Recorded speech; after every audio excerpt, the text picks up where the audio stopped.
اعوذ باللہ من الشیطان الرجیم بسم اللہ الرحمن الرحیم رب اشرح لی صدری ویسر لی امری واحلل عقدۃ من لسانی یفقہوا قولی۔ عزیزان، جدید علم کلام کے عنوان سے یہ درس چل رہا ہے۔ تقریباً ہم 11 درس آپ کے اذان عالیہ تک پہنچا چکے ہیں۔ 11ویں درس میں ہم نے بیان کیے تھے کہ کن وجوہیات کی بنیاد پر لوگ ملحد ہوئے اور کیا کیا وجہیں تھی، کیا کیا صورت تھی کہ لوگ جو ہے ملحد بن گئے اور ملحدین کا ساتھ دینے لگے اور ملحدین کی کتابوں کا مطالعہ کرنے لگے۔ بہت ساری وجوہیات سے آگاہ کیے تھے، جیسا کہ خدا کے وجود کے انکار پر اور خدا کے وجود کے ثابت ہونے پر جو رد کی گئی تھی ملحدین کی طرف سے، وہ رد کی بنیاد پر وہ ملحد ہو گئے۔ بہت سارے، جیسے اس دنیا میں اللہ نے جو شر کا وجود ہے وہ دیکھتے ہوئے لوگ جو ہے ملحد ہو گئے کہ اللہ قادر مطلق ہے، تو اس قادر مطلق کے ہوتے ہوئے شر کا وجود میں ہونا، مجھے اس بات سے مجھے کہ خدا ہے ہی نہیں۔ اگر شر ہے تو خدا نہیں ہے، اگر شر نہیں ہوتا تو میں خدا کو مانتا۔ تو بہت ساری وجوہیات تھیں کہ جو جن سوالات تھے مبہمات، وہ مبہمات دور ہو گئے۔ اس مبہمات کے دور ہونے کی وجہ سے کچھ لوگ جو ہے ملحد ہو گئے، اور بعض ایسے متدین افراد تھے کہ جن کی مثلاً ان کی کردار اور ان کے جو نظریات اور ان کی فکر کے دیکھتے ہوئے تو وہ ملحد ہو گئے۔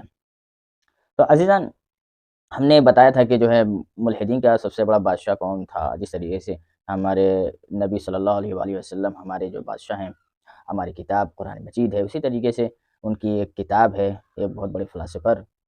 تو ہم نے یہ ساری چیزیں جو ہے درس 11 میں بیان کی تھی، اور آج انشاءاللہ بیان کریں گے، اسی کو ربط دیتے ہوئے آگے بڑھاتے ہوئے انشاءاللہ جو ہے ہم آگے بڑھائیں گے کہ ایک ایم تھیوری ہے۔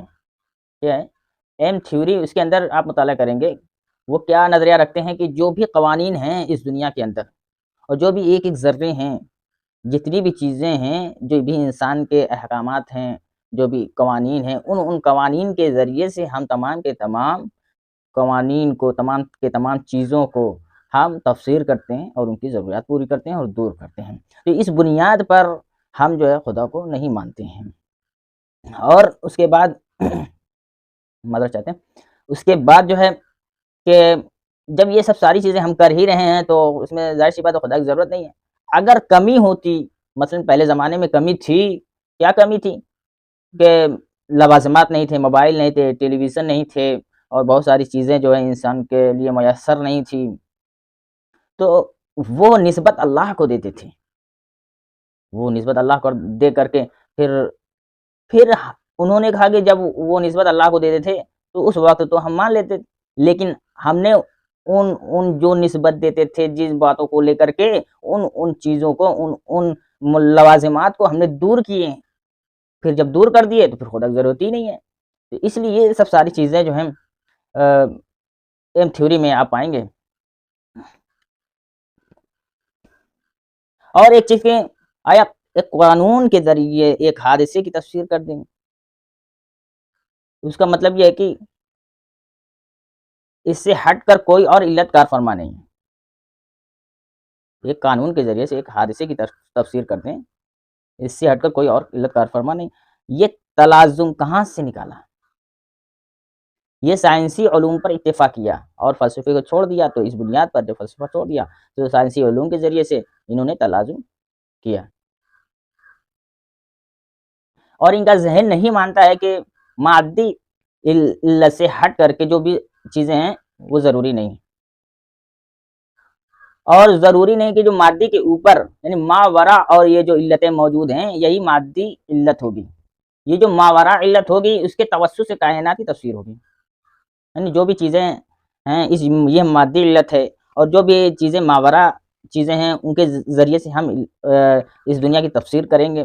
تو جب ان تمام کے تمام چیزوں کے ذریعے سے ہم تفسیر کر دیں گے تو ظاہر سی بات ہے پھر خدا کی یہاں پہ ضرورت نہیں پڑ سکتی ہے۔ مغالطہ کہاں آ کر دیتے ہیں؟ یہاں پر بھی یہیں آ کر مغالطہ کر دیتے ہیں،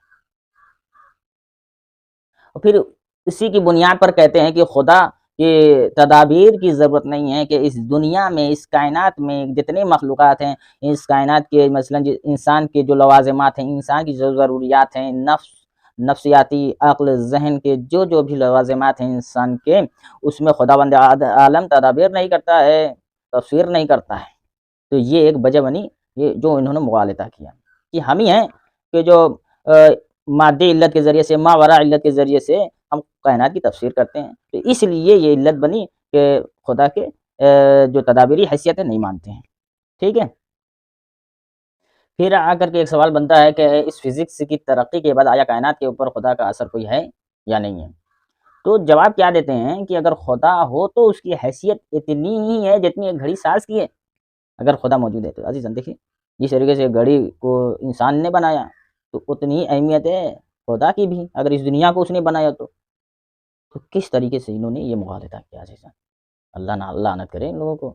یہ اسٹیفن ہاکنگ سے لیے ہیں، یہ جتنے بھی نظریات ہیں یہ اسٹیفن ہاکنگ کے نظریات ہیں، ان کی کتابوں سے انہوں نے استفادہ کیا ہے کہ یہ تدبیر الہی کا انکار کر رہے ہیں جو بھی چیزیں ہیں۔ لہٰذا یہ جو فکریں ہیں ہمارے معاشرے کو خراب کر رہی ہیں، اور جوانوں کے جو فکریں ہیں ان کو جو ہے بہت ہی خراب کر رہے ہیں۔ اس لیے ہمارے جتنے بھی جوان ہیں ان تمام کے تمام فکروں سے آگاہ رہیں، بعد میں کوئی ایسا واقعہ پیش نہ آ جائے کہ ان کے لیے جو ہے زندگی دوبھر ہو جائے۔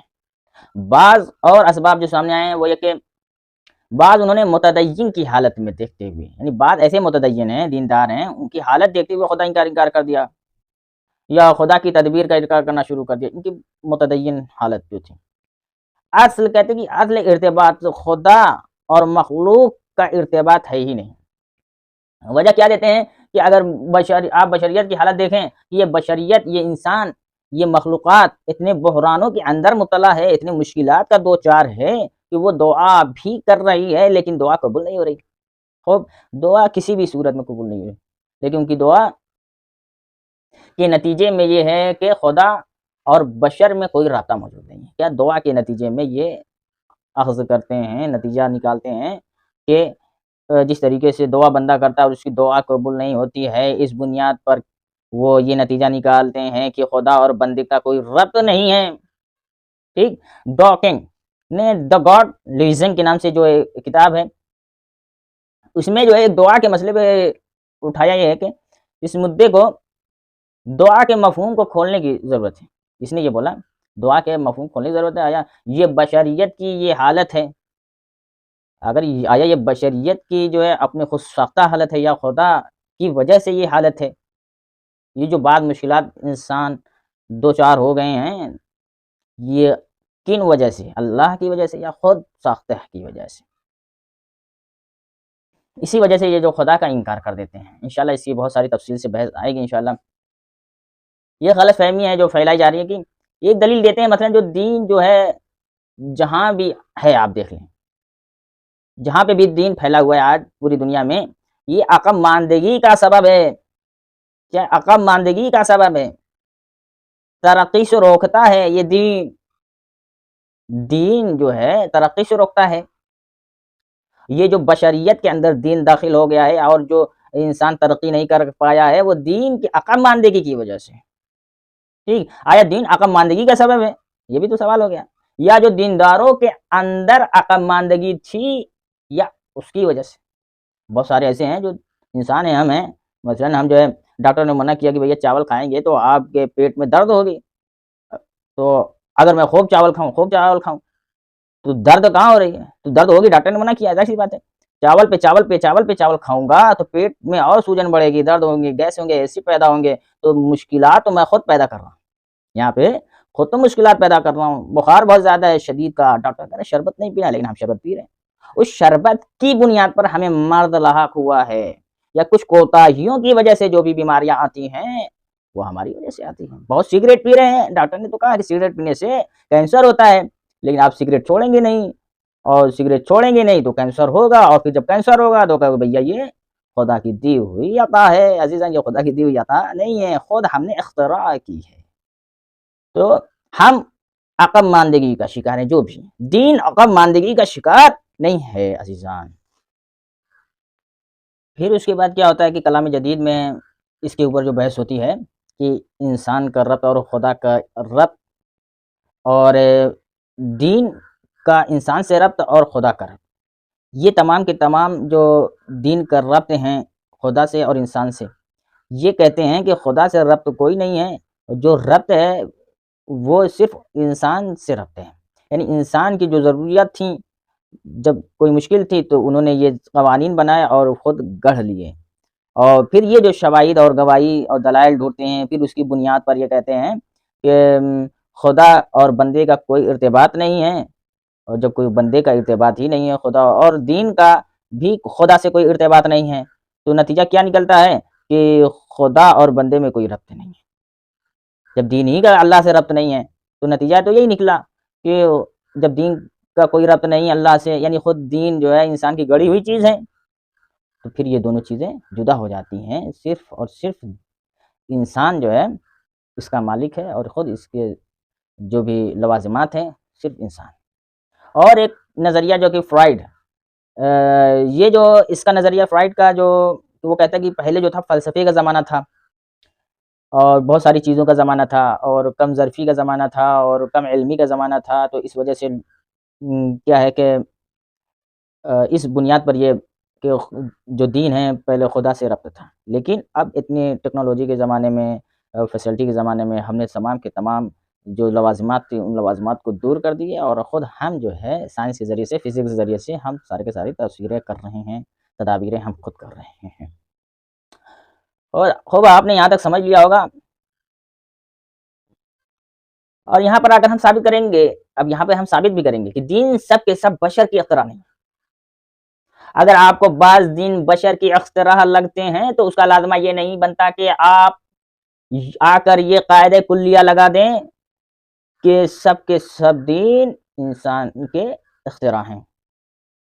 کچھ جزئی چیزیں ہو سکتی ہیں جو انسان کی اختراع ہوں، اب جزئی چیز کو اٹھا کر کے آپ یہ نہیں ٹھوک سکتے ہیں کسی کے اوپر کہ آپ نے یہ ساری چیزیں جتنی ہیں سب انسان کی اختراع ہیں، اور یہ ایسے ہے اگر تو سب ہی ایسے ہیں، ایسا بھی نہیں ہو سکتا ہے۔